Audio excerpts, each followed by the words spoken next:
Care2. It's Heather. And Eric.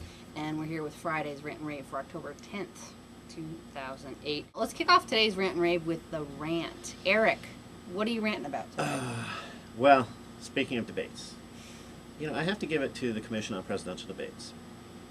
Apparently their objective is to basically just accept every demand that the candidates put before them, and in the process ensure that our debates are as meaningless and boring and scripted and stultifying as possible. Yeah. And they've done a fantastic job. I mean, Politico called this most recent debate the worst debate ever. I haven't seen all of the debates, but I think they might but I think they might be right. I mean, it's absurd. I think that the next candidate with any guts, in 4 years, should say, you know what, no commission. I'll show up at a debate. If you want to schedule a debate, fine, but no rules, all right? Or the commission should just say, we're going to run debates. You guys can show up. And these are the rules. Location, no swearing, no punching. And that's it. Because otherwise, they're lending false credence and credibility to these things that are a complete joke. And it's terrible, and it's a disservice to democracy. So, Commission on Presidential Debates needs to go away, go out of business, or else actually ensure real debates. Well, it's interesting. I mean, there's a couple of things. A, I absolutely think the CPD ought to be just saying, here are the rules. I dare you not to show up, first of all. Exactly. Secondly, I mean, at some point, maybe we ought to have a conversation about including viable third-party candidates. And let me tell you what I mean by viable. What I mean by viable is you can technically get elected president of the United States because you're on the ballot in enough states that you could win the Electoral College. So, so not just like anyone who files, and because that list is long, but people I'm on it. Exactly. I wish. No, I don't. Be very afraid, America. You're safe. But either the CPD should just do it, and then let's run the campaigns where Americans can be like, yeah, you better show up. Yeah. Okay?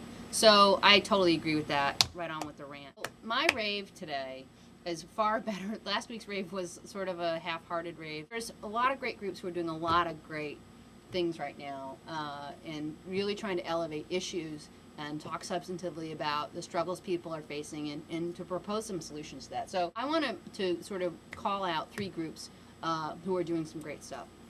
Some of whom you've heard about and some of whom you will be hearing about because we have been trying to track them. Healthcare for America Now, great coalition organization who's working towards universal health care. We actually interviewed their their internet director yesterday, Lavana, and so we're going to be getting you excerpts of that next week. It's a coalition of organizations working on this. They're doing grassroots work. They're educating people about healthcare and those issues. Similarly, Stand Up for Healthcare. It's a similar project. It's run by a different organization called Families USA. They're also fighting to educate people about this. So come 2009, when we really have to figure out how to fix what is obviously a broken healthcare system, that people are armed with some of the facts, and we can come to consensus on what needs to happen around that. So I want to give a shout out to both of those folks. The second group is NRDC, Natural Resources Defense Council. They're one of the large environmental organizations out there, and they've Lawyers for the Planet. Lawyers for the Planet, something like that. They're your polar bear's lawyer. Yes. So they have come up with a new website. It's called candidanswers.org. And what they're trying to do is encourage people who are running for Congress, candidates for Congress, to answer 5 basic questions on the environment and climate change and what they would do if getting into office. And we really need to arm ourselves with those facts as we're sort of making decisions about Election Day. And so that's a neat new site. It's very interactive. I definitely encourage y'all to check it out. In fact, you might, we'll put a link up on Care2 for that. And last but certainly not least, and I blogged about this earlier this week, Green for All is a great organization that really tries to talk about how America can sort of reclaim our history as an innovator, create new jobs. Oh, and by the way, help out on that little problem we have called climate change. Well, and not only that, the economic meltdown. I mean, the founder of Green for All, Van Jones, actually just put out a book. It may be on the bestseller list next week. We'll see. We hope. About the green economy, and basically saying it's a 2-for-1. You invest $300 billion in green infrastructure, weaning us off dependence on foreign oil, you know, and getting us into a you know, really launching us Apollo project for a green economy, and in the process, you stimulate the economy and you create hundreds of thousands of new jobs. And if, you know, or you can spend $700 billion on Wall Street so that they can go get manicures on a resort island somewhere, like AIG's crew did. Out there. All right, so folks, check out the book. Check out my blog post. Yeah, there's my self plug, right?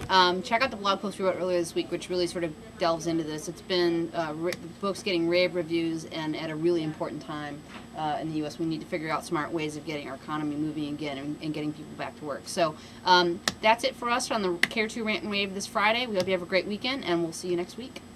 Cheerio. I didn't say that. Yeah, you did.